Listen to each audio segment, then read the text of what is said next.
Hello everyone. मैंने आप सबको एक असाइनमेंट दिया था सॉल्व करने के लिए और यही असाइनमेंट आपको डेली मिलेंगे, डेली बेस पे। और इसके जो भी सॉल्यूशंस हैं वो मैं एक वीडियो के जरिए आप सबको दे दूंगा। पहले आपको ट्राई करना है कि आप खुद से सॉल्व कर सको असाइनमेंट। अगर आपसे खुद से सॉल्व नहीं हो रहा है तब आप इन वीडियोस को देखोगे, ठीक है। और वीडियोस में आपको जितने भी सॉल्यूशन हैं सारे एक्सप्लेन फॉर्मेट में मिलेंगे। तो सबसे पहले हम देखते हैं जो हमारा असाइनमेंट 1 था उसका क्वेश्चन नंबर 1। क्वेश्चन नंबर 1 में हमारे पास गिवन था calculate the number of electrons present in a negative charge of 8 coulomb. यानी कि इस क्वेश्चन के अंदर हमें चार्ज गिवन है Q और वो कितना है माइनस में 8 कूलम, ठीक है।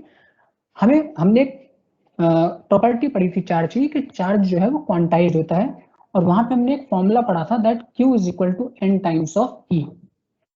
Q जो है हमारा वो कितना होगा n टाइम्स ऑफ E, जहां पे Q हमारे पास क्या है charge, n is the number of electrons जो कि हमें कैलकुलेट करना है, ठीक है। और जो हमारे पास E था वो क्या था, it is the basic unit of charge जो कि एक इलेक्ट्रॉन का चार्ज होता है, बेसिक यूनिट ऑफ चार्ज, ठीक।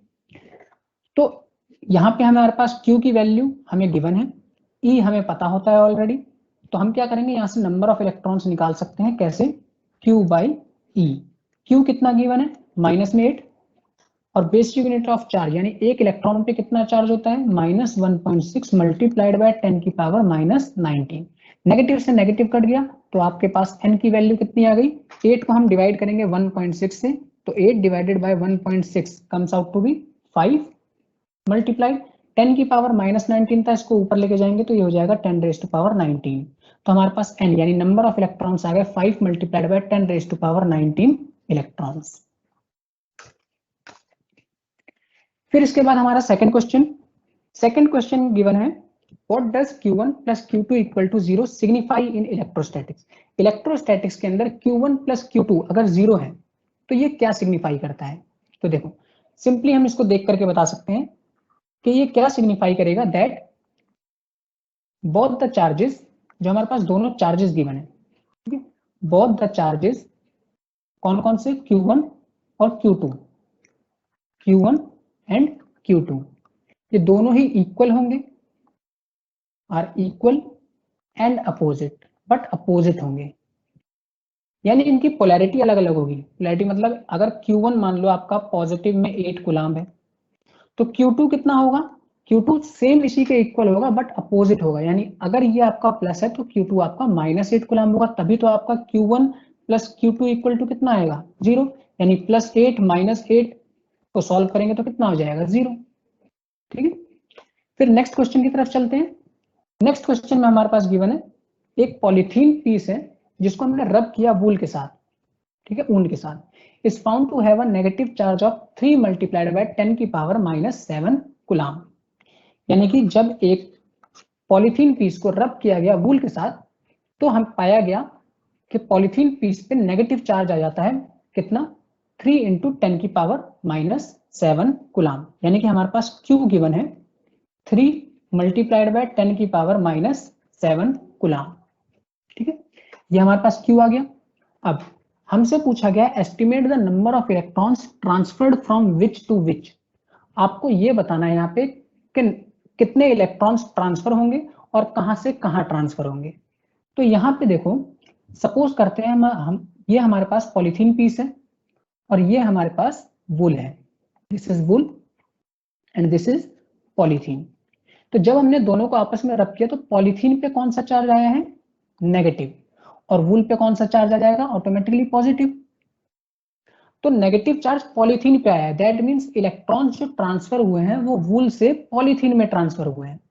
तो ये जो क्वेश्चन हमसे पूछा गया था फ्रॉम विच टू विच, इसका आंसर हमें मिल गया कि जो इलेक्ट्रॉन्स हैं, electrons are transferred from wool to polythene, यानी वूल से पॉलीथीन में ट्रांसफर हुए हैं, ठीक है। अब हमें ये बताना है कि कितने इलेक्ट्रॉन्स ट्रांसफर हुए हैं। तो इसके लिए वही प्रॉपर्टी सेम यूज करेंगे, Q is equal to n times of E। हमें सिंपली n की वैल्यू निकालनी है। Q कितना गिवन है, Q हमारा वही है नेगेटिव, तो यानी कि -3 × 10, यहाँ पे भी माइनस का साइन लगाएंगे, 3 × 10 की पावर -7, और इसको डिवाइड कर देंगे e से, क्योंकि हमारे पास n का फॉर्मूला क्या आएगा, q/e। तो e की वैल्यू क्या हो जाएगी, e की वैल्यू आ जाएगी हमारे पास वही -1.6 मल्टीप्लाइड बाय 10 की पावर -19। अब यहाँ पे नेगेटिव से नेगेटिव साइन कट गया, 3 को डिवाइड करते हैं अगर 1.6 से, तो आंसर आएगा हमारे पास 1.875 मल्टीप्लाइड 10 की पावर यहाँ पे था -7 और ये था -19, ऊपर जाएगा तो प्लस हो जाएगा। तो इसको सॉल्व करके जो हमारे पास आंसर आने वाला है वो आएगा 1.875 मल्टीप्लाइड बाय 10 की पावर -7 यानी 19 में से हमें 7 को माइनस करना पड़ेगा, तो ये आएगा 10 की पावर 12। तो यहाँ पे जो हमारे पास नंबर ऑफ इलेक्ट्रॉन्स है वो कितने हैं, 1.875 × 10 की पावर 12 इलेक्ट्रॉन्स। अब सेकंड पार्ट में हमसे पूछा गया है, is there a transfer of mass from wool to polythene, क्या यहाँ पे कोई ट्रांसफर होगा मास का वूल से पॉलीथीन में? तो हाँ बिल्कुल होगा। क्यों? क्योंकि आपके इलेक्ट्रॉन्स ट्रांसफर हुए हैं, तो इलेक्ट्रॉन्स के पास कुछ ना कुछ मास होगा। अब कितना मास ट्रांसफर हुआ है वो आप निकाल सकते हो इजीली। आपको एक इलेक्ट्रॉन का मास पता है, जो कि कितना होता है, मास ऑफ 1 इलेक्ट्रॉन। हमारे पास मास ऑफ 1 इलेक्ट्रॉन हमें पता है 9.31 इंटू में 10 की पावर -31 kg के अप्रॉक्स होता है। तो अगर आपको ये बताना है कि कितना मास ट्रांसफर हुआ, तो जितने नंबर ऑफ इलेक्ट्रॉन्स गए होंगे उतना ही मास ट्रांसफर हुआ। तो आप बता सकते हो डेल टाइम कितना आएगा, यानी कितना मास में ट्रांसफर हुआ, यानी कि n multiplied by mass of 1 electron. तो आप सॉल्व कर लो इसको, 1.875 मल्टीप्लाइड बाय 10 की पावर 12 इंटू में m कितना है 9.31 इंटू 10 की पावर -31। इसको सॉल्व करते हैं तो हमारे पास आंसर कितना आएगा, 1.875 मल्टीप्लाई करेंगे 9.31 से, तो ये सॉल्व करके हमारे पास आएगा 17.4546 मल्टीप्लाइड 10 की पावर 12 है, यहाँ -31 है, तो पावर्स को माइनस कर देंगे और पावर हमारे पास बचेगी 10⁻⁻19 kg। यानी कि इतना मास है जो ट्रांसफर हुआ है, कहां से, वूल से पॉलीथीन में। फिर है हमारे पास फिफ्थ क्वेश्चन। फिफ्थ क्वेश्चन में गिवन है, दो इंसुलेटेड चार्ज कॉपर के स्फीयर्स हैं, A and B of identical size. तो हम क्या करते हैं, दो चार्ज स्फीयर्स लेते हैं, ये रहे हमारे पास चार्ज स्फीयर्स ए, और ये आ गया हमारे पास दूसरा स्फीयर बी, ठीक है, ऑफ आइडेंटिकल साइज, दोनों ही सेम साइज के हैं, और इनके पास जो चार्ज है वो कितना है, ए के पास जो चार्ज है वो है Q, और बी के पास जो चार्ज है वो है 4 टाइम्स ऑफ Q। फिर हमें दे रखा है third sphere of same size but अनचार्ज is brought in contact with the first, एक थर्ड चार्ज है C जो कि सेम है, सेम साइज का, लेकिन ये अनचार्ज है, यानी इसके ऊपर कोई चार्ज नहीं है। अगर हम यहाँ पे चार्ज की बात करें तो यहाँ का चार्ज है 0, ठीक है। अब हमने क्या किया है, इस चार्ज को सबसे पहले हमने कांटेक्ट में लेके आए ए के साथ, ठीक है, यानी कि सबसे पहला हमारा स्फीयर कौन सा था, ए। तो हमने क्या किया, ए के साथ में सी चार्ज को कांटेक्ट में रखा, तो कांटेक्ट में रखने से क्या होगा, चार्ज का ट्रांसफर होगा। यहाँ पे चार्ज कितना था Q, यहाँ पे चार्ज कितना था 0, तो यहाँ पे क्या होगी, एक तरह से चार्ज की शेयरिंग होगी, और चार्ज की शेयरिंग इस तरह से होगी कि फाइनली जब मतलब तब तक होगी जब तक दोनों पे सेम चार्ज ना हो जाए, यानी कि जितना भी टोटल चार्ज है वो इन दोनों में हाफ हाफ डिवाइड हो जाएगा।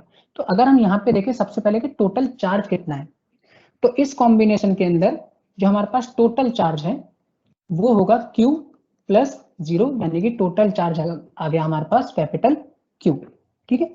ये हमारे पास क्या है, total charge.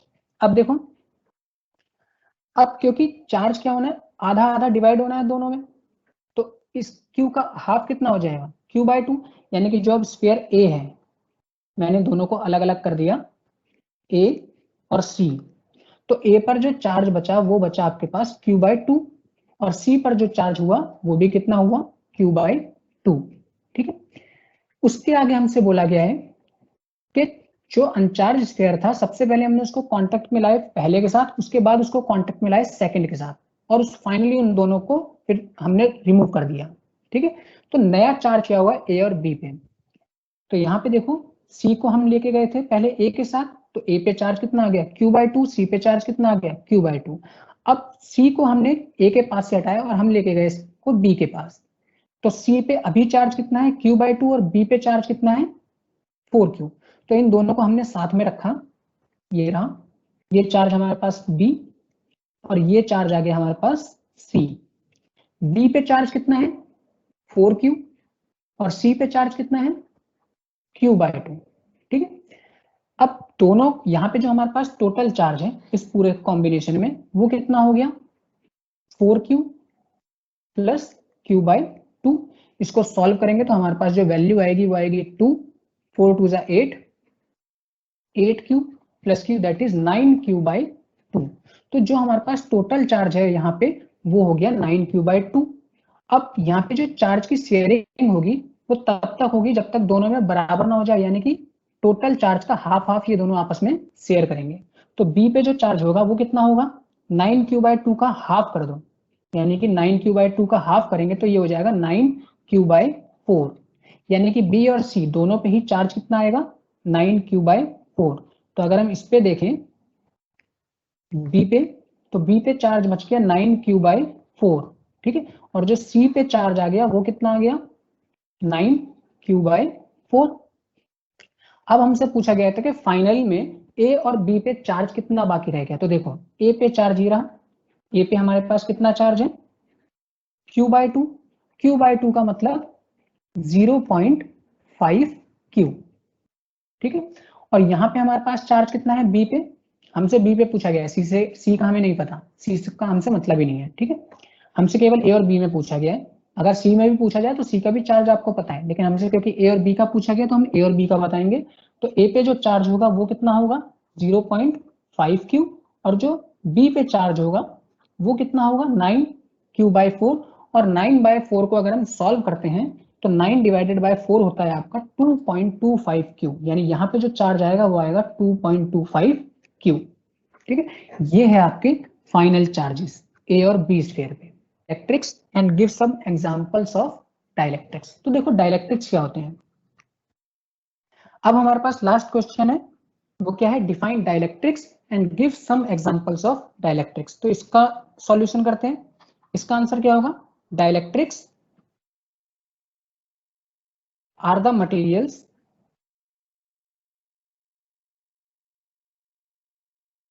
which do not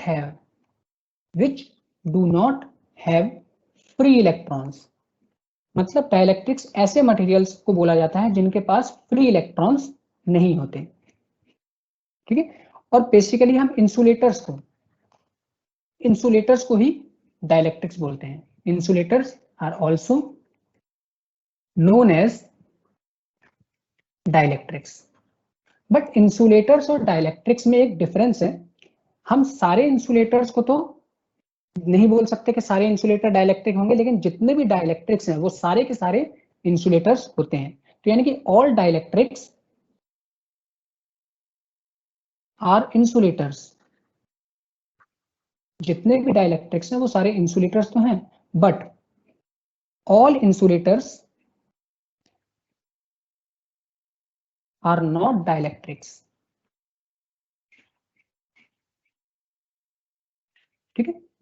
फिर देखो हमसे एग्जांपल भी पूछे गए, तो डाइलेक्ट्रिक्स का एग्जांपल हम लिख सकते हैं, फॉर एग्जांपल मीका, ग्लास और प्लास्टिक,